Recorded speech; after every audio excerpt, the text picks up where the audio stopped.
Heavenly significance. Now, when I say heavenly, it doesn't mean like, okay, kind of the next world and what this happens in this world doesn't matter. No. You see, in Jesus' prayer from last week, he says, pray that the kingdom that happens in heaven would happen on earth too. Right? He's saying, let's have it happen right now too. Now, it doesn't happen perfectly, but it happens significantly. That we would take heavenly values and infuse them today and live them out and have them be what we're all about. So the Christian life, though, is a life of carefully selected values, and those values are of heavenly significance because, and this is maybe the key part, because the human heart is singular in nature. The human heart is singular in nature. In the human heart, two things cannot occupy the same spot at the same time. That's what Jesus is going to talk to us about today. And he's going to use one particular thing, and that's probably true no matter what it is that he talks about, but he's going to use a particular thing today to apply that in. But the human heart is singular in nature. Two things cannot occupy the same spot at the same time. Okay? So, let's see if we can jump into it and see what he has to say. Verse 19, chapter 6, we're going to go to verses 19 to 24. It's only 5 verses here. But we'll see, okay, what does he have to say?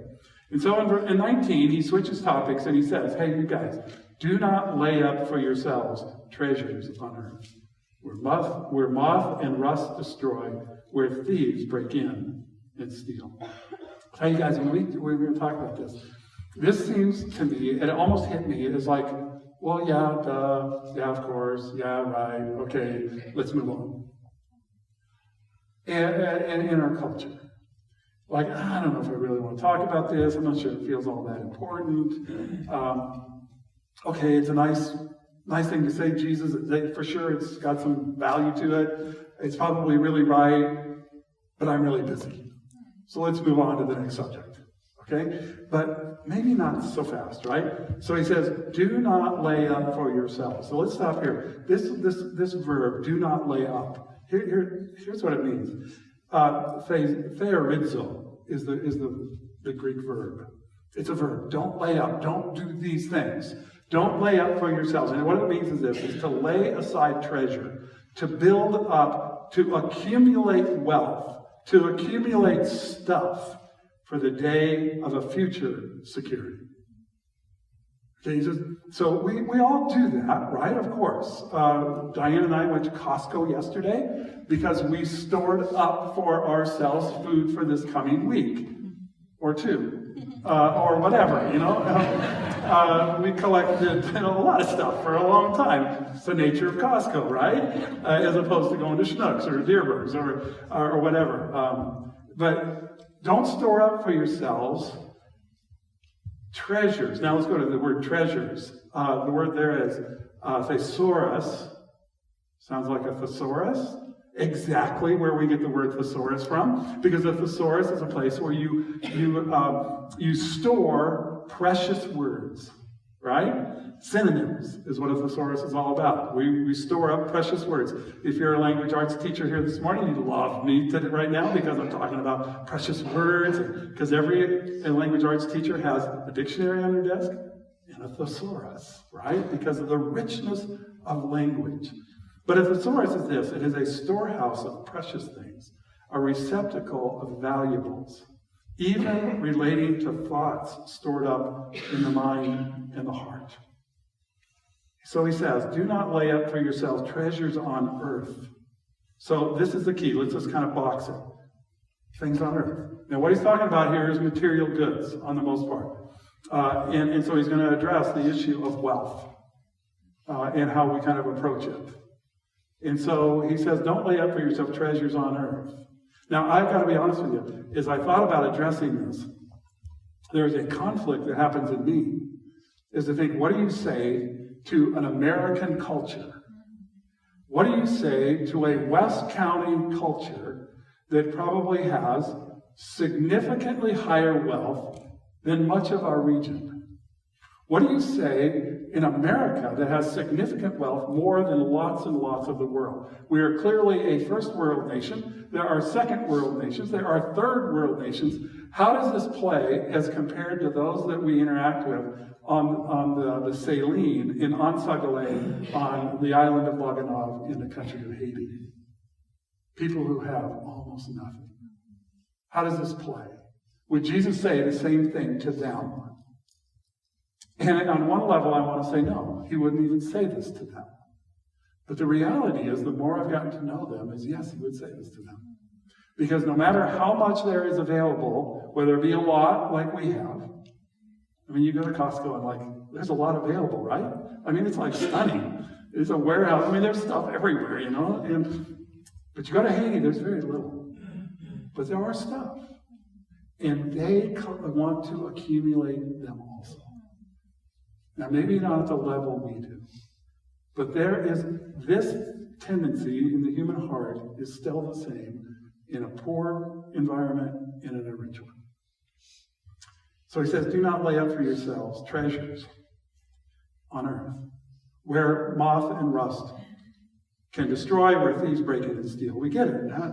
And so I want to ask a question here just for a second. Let's ask this one. What are you strategically accumulating?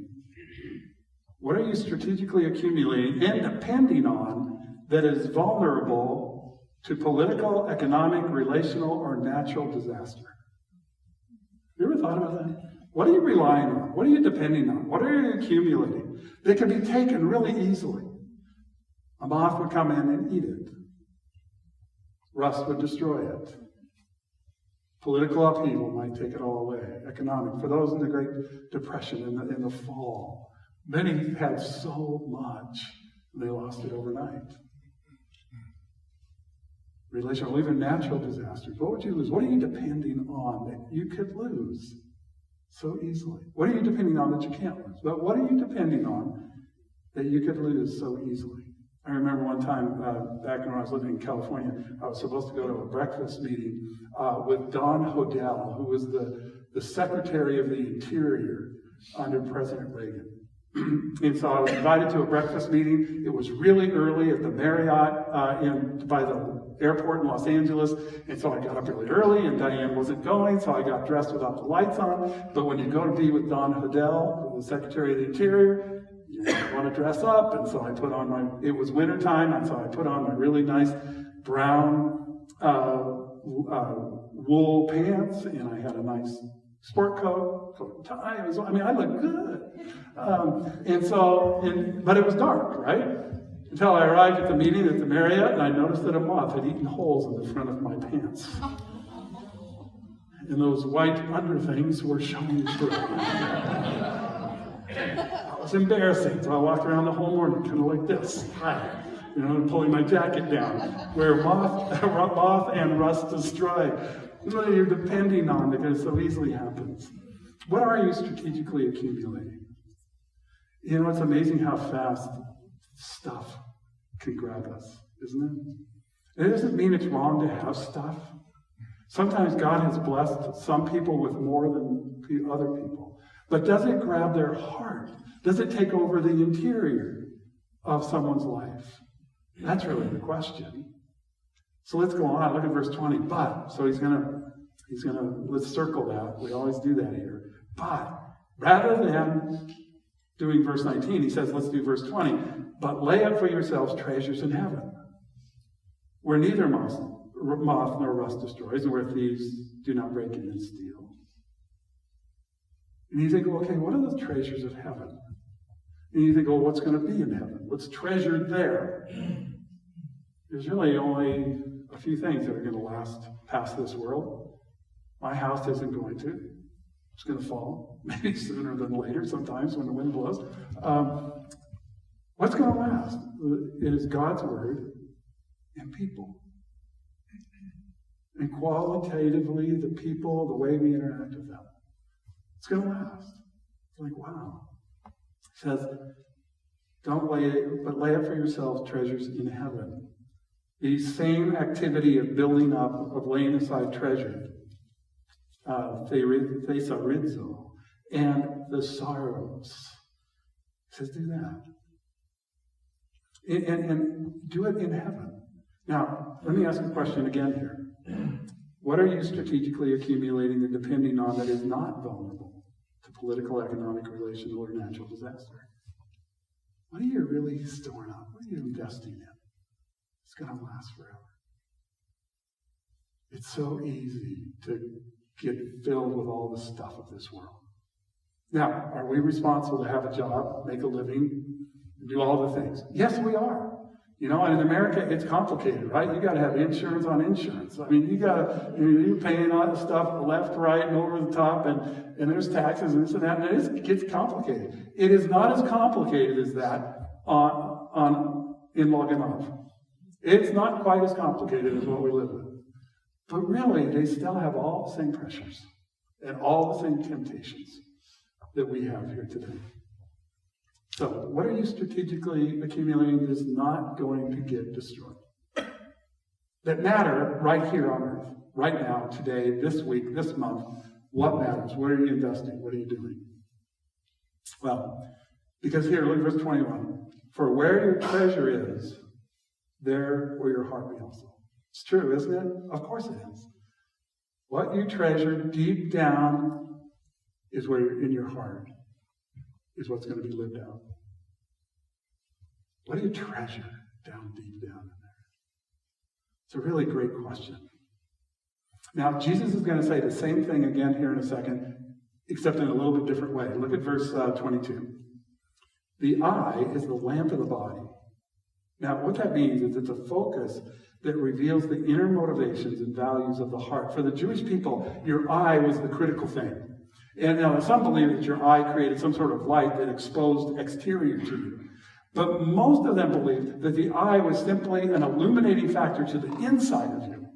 And so what you would focus on with your eye, metaphorically, then revealed what's going on the inside of a human being. So here he says, the eye is a lamp of the body. So if your eye is healthy, your whole body will be full of light. Where you focus matters what goes on the inside of you. And your whole body will be full of light. Look at this, but, circle it. But if your eye is bad, if your focus is bad, if your focus is on what it ought not to be on, look at this, what happens. For your eye is bad, your whole body will be full of darkness. And it means that your whole life will be influenced by what you focus on, and it will be full of darkness. And I think all of us probably have done this at some point, in some way, and still probably do it. And you ever get to that place where you go, man, I don't even like this. It's dark, it's worthless. I've pursued what isn't valuable. I remember talking to the chairman of the elder board at a church that I worked at in Colorado. And one day he said, I don't even like myself. And he wasn't, like falling apart. He just had recognized, man, I can be such a knucklehead. I can be so, he just went, man, I don't even like me. Because in a sense, what he'd been focusing on made his whole body dark. And he kind of reached the place where he said, what am I doing? And he was one of the top executives with Kodak. He was one of the top people. He was making a ton of cash. And he was having a lot of fun, and he was doing a lot of stuff in life. But it had kind of overtaken him. And he just said, what am I doing? I'm not going to quit my job. I'm not going to do this. I need to change my focus. I've just gotten caught up in the things of this world, and they've taken over my heart. And the things of God and the things of man cannot occupy the same spot at the same time. And he recognized he had replaced the values of God with the values of the world. And he was so frustrated. And he's like, dadgummit, why did I do that? And he said, I got to make a change. He made to change his heart, not just the exterior. Look at this. If your eye is bad, the whole body will be full of darkness. If then the light in you is dark or darkness, how great the darkness. How sad. How painful. How discouraging is what he's saying. How great is that darkness. Wow. And Jesus makes this kind of culminating comment here. He says, no one can serve two masters.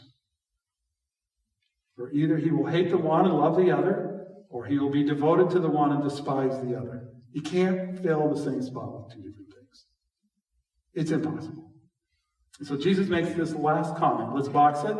He says, you cannot serve God and money.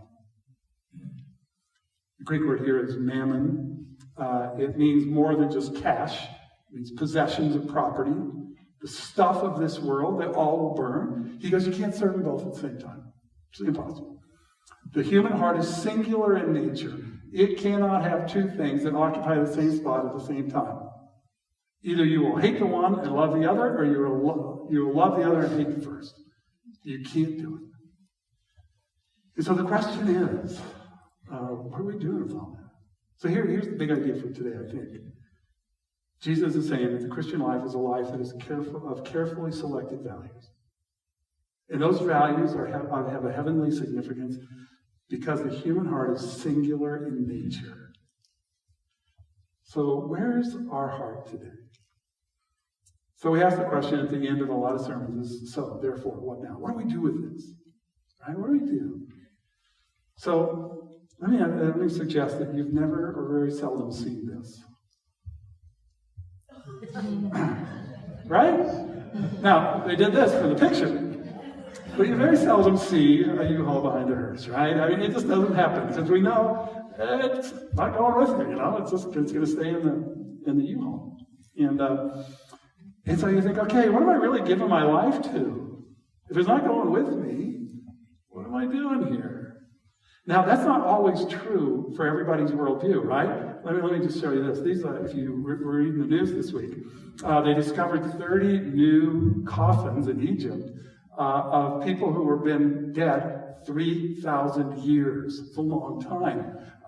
And so in their worldview, when death happened that many years ago, there were three things that were critical to happen. One was the embalming of the body, the mummification of the body, because they believed that if you didn't have a body, you couldn't get into heaven. There was not going to be an afterlife. So they preserved the human body. They wrapped it up. They made sure that it was preserved. They put it in these really cool, either stone or wooden coffins. And they've lasted 3,000 years. These things are like amazing. And they believed them. Secondly, there were some religious rituals that had to happen in order to send you into the afterlife. And as you went to the afterlife, you needed to take some things with you. And so, especially for the rich in Egypt, they would bury them with all sorts of stuff, right? And a lot of stuff. In fact, sometimes thousands of articles of stuff ranging from furniture to food to cosmetics to games, everything that you would store in your house in order to do life, they would store in their tombs. So because into the afterlife, you needed to take some things with you. You needed some food. Probably needed some makeup if you were a little bit on the older side, for the guys.